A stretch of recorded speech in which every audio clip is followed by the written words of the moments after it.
All right, let's make another ExJW symposium talk. This subject will be on how one of the wake up calls for me was how in Jehovah's Witness culture, indifference to world problems is prevalent, and people have rampant apathy towards the suffering of other people, the suffering of the environment, or just world problems in general because they have a one size fits all. And this life is completely meaningless to a believing Jehovah's Witness because Jesus is going to return and destroy everything anyways. Why would you try to save it? Okay, it's a good mentality, and this also seeps into other religions. It's like the fire and brimstone type Baptist faith, who I used to talk to all the time in my ministry myself. They literally believe that the earth was going to be burned for all eternity, and when they get raptured and all that kind of stuff, and then possibly, depending on what sect of Baptist they were, some believe that they were going to come back to earth, some did not. Um, Interesting when you actually talk about religion and how different it is.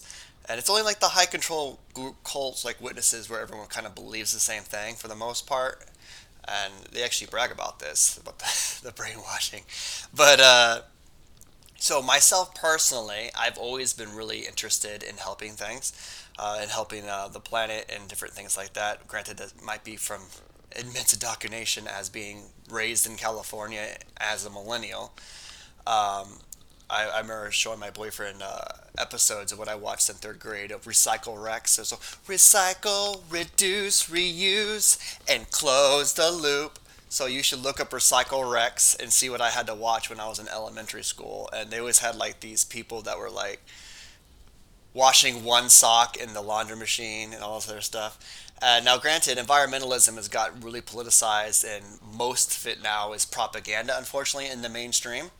And a lot of major environmental issues really don't even get addressed anymore. And people just really talk about carbon taxes, essentially, which is a shame because it needs to be, there's a lot of bigger issues out there. Um, and so I've always had interest in this kind of stuff. I went vegan when I was a witness. I'm not vegan now. My diet now consists pretty much of paleo, but I went vegan to fight the man, and I was heckled and made fun of for this because I didn't believe in the treatment of animals in factory farms. And so I went vegan at age 22, and I was one for 5 years. I actually stopped being a vegan because of being a Jehovah's Witness because I was planning on doing missionary tours, and I didn't want to offend anybody uh, when I was in Mexico because, uh, granted, veganism is pretty accepted in some sections of Mexico and in the Cancun area, but for the most part, I didn't want to be that person. It's like, sorry, I know you guys are poor and you want to feed me, but I have specific dietary restrictions. These are first world problems that don't really exist in other places. And so I stopped being vegan when I was pioneering and planning on doing missionary tours and things like that out of country. Um, so I remember getting made fun of for that a lot. I cared about recycling. I always drove a four-cylinder car, and just like little things like that. People make fun of me because I would like pick up trash off the sidewalk. So why are you doing that? Because there's trash on the floor. That's not where trash belongs. Yeah, but you didn't do that. Okay. And so it's the inherent selfishness that's very prevalent in Western society, um, where they kind of always expect like government to do things for them. And so they're like, well, we should hire somebody to pick up trash and they create jobs. So don't pick up trash yourself for free, which to me is just really mind boggling because I'm all about community. But, and so there was a lot of issues, with myself, being a Jehovah's Witness and wanting to, because to me it was really clear in Revelations that it says to bring the ruin those ruining the earth, and so if you believe in God and He gave this earth to you, and it's like essentially you got invited into His living room for dinner, and He says, "Hey, I want you to be my guest," and you take a dump on the kitchen table, and just shit all over His house, and so I made a video yesterday about, always taking care of yourself first, then your family, then your community, and then more if you have more time. And that goes back to, well, you're responsible for your own actions. You can't really worry about what other people are doing to save the environment. You can't necessarily freak out and waste emotional energy on your neighbors burning their plastic trash. What you need to do is make sure your house is in order.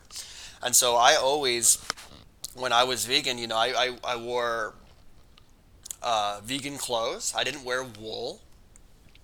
Okay, so I would wear also shoes and stuff that were cruelty free. How much I can trust that, I don't know. Now that I'm a grown man and not a naive early 20-year-old, I have a lot less faith in programs now. I have a lot less faith in companies and what they claim. Uh, I have a lot less faith that things actually get recycled when they do. But that being said, I can still do my part. And just because everyone else is, a reprobate doesn't mean I have to be. And so that was a big issue to me. And it was the environment and different, you know, just taking care of things and taking care of animals and just being caring. And as an ENTP, we have FE child, and so people like to label us as heartless bastard because we're critical of other people's thoughts and criticize different things and thinking and debunk and things like that. But no, we're very caring people, and I hate seeing animals and children hurt. And so it's interesting, because witnesses don't care about this kind of stuff.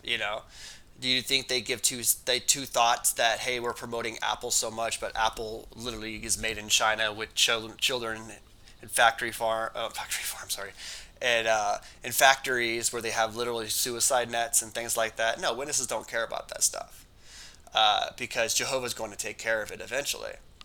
And so just like their own personal problems in the congregation, oh yeah, you got molested by an elder, but don't worry, the end will be here soon. Oh yeah, there's oil everywhere in the ocean, but don't worry, Jesus is going to be here soon. And so it literally pushes you into being very irresponsible, and that always bothered me. And especially since if you look at the scriptures and what they expect out of men, men should be taking the lead in environmentalism and change and setting the example in their own families. But in all honesty, in the witness faith, it was the exact opposite, and men were essentially apathetic and did not give two shits about anything. Because they were so oppressed by Watchtower doctrine. I guess they didn't have energy to care.